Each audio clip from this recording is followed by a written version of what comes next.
정부는 남북철도와 도로 연결을 위해서 내년에 2,900억 원의 예산을 반영해달라고 국회에 요청했는데요. 하지만 과제도 만만치 않다고 합니다. 배삼진 기자가 정리했습니다. 지난 6월 함경북도 길쭉은 풍계리 핵실험장 폐쇄 당시 우리 기자단이 북한의 열차를 타고 이동했죠. 416km 구간을 열차로 이동하는데 무려 16시간이 걸렸습니다. 북한의 전체 철도 노선은 5,224km로 남한의 3,899km보다 깁니다.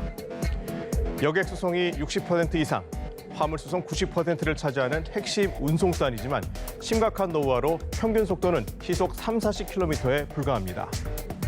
남북은 앞서 남북철도 공동조사를 실시했는데요. 기존 경의선 북선화, 경원선과 동해선은 개보수 방안이 논의되고 있습니다. 일단 남북경협이 활성화하면 서울과 원산을 잇는 경원선 철도 복원 사업이 진행될 것으로 보이는데요. 정부는 2015년 철원지방 남방 한계선까지 경의선 9.3km의 복원에 착수했지만 이듬해 중단했습니다. 또 철원과 금강산을 연결하는 금강산선도 끊겼습니다. 다만 금강산에서 원산까지 104km의 철길이 놓여 있어 남북 간 군사 분계선 일대 철길만 놓이면 열차 관광도 가능합니다. 하지만 사람을 장거리로 수송하려면 KTX와 같은 고속철이 필요합니다. 남북이 건설에 합의하면 가장 유력한 노선은 서울에서 신의주까지 420km 구간인데요.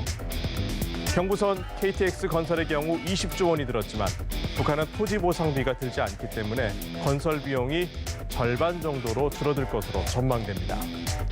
건설되면 서울에서 평양은 1시간, 서울에서 중국 베이징은 6시간 만에 갈 수 있어 하루 생활권으로 바뀝니다. 대륙에 붙어 있지만 사실상 섬이나 다름없던 한국이 철도로 유럽까지 연결되고 중국 등 외국 관광객도 이용할 수 있어 사업성도 좋습니다. 이 전문가들은 남북 고속철도 연결 시 연간 1,200만 명이 이용하는 동북아의 핵심 교통시설이 될 수 있다고 보고 있습니다. 이 문제는 70년간 왕래가 없다 보니 해결해야 할 부분이 한두 가지가 아니라는 건데요.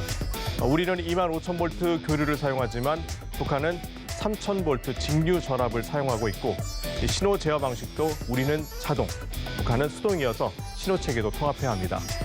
이 콘크리트 침목을 사용하는 우리와 달리 북한은 아직도 목재 침목을 사용하고 규격이 일정하지 않은 중국, 러시아제 레일이 깔려 있는 곳도 문제입니다.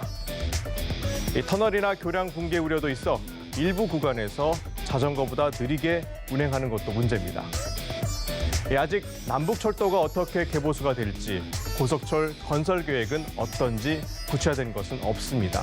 하지만 남북한 열차가 오가게 되면 남북이 하나가 되는 확실한 신호탄이 대륙 진출의 기반을 마련하는 계기가 되면서 우리에게 전인미답의 기회가 될 전망입니다.